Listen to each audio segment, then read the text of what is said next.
Accident చేసి 24 ఏళ్ల jail శిక్షకు గురైన ఓ యువకుడు ప్రస్తుతం సోషల్ మీడియాలో ట్రెండ్ అవుతున్నాడు. దానికి కారణం అతడు అందంగా ఉండటమే.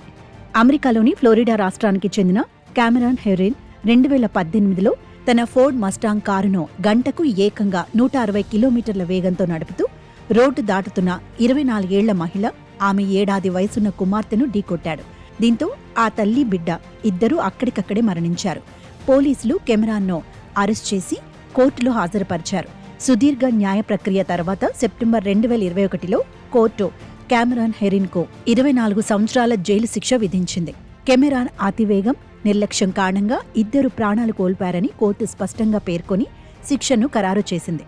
దాంతో కెమెరాన్కు చెందిన ఫోటోలు, వీడియోలు సోషల్ మీడియాలో వైరల్గా మారడంతో చాలామంది స్పందించారు. ఇంత అందమైన కుర్రాడికి అంత పెద్ద శిక్ష ఏమిటని చాలామంది ప్రశ్నిస్తున్నారు. అతడికి విధించిన శిక్షను తగ్గించాలని నెటిజన్లు డిమాండ్ చేస్తున్నారు. అతని కళ్లలో పశ్చాత్తాపం స్పష్టంగా కనిపిస్తోందని, అతన్ని క్షమించి వదిలేయాలని నెటిజన్లు కామెంట్లు చేస్తున్నారు. అయితే ప్రస్తుతానికి అతడి శిక్షలో ఎలాంటి మార్పు లేదు. చట్టపరంగా అతడు 2040ల వరకు జైల్లోనే ఉండాల్సి ఉంటుంది.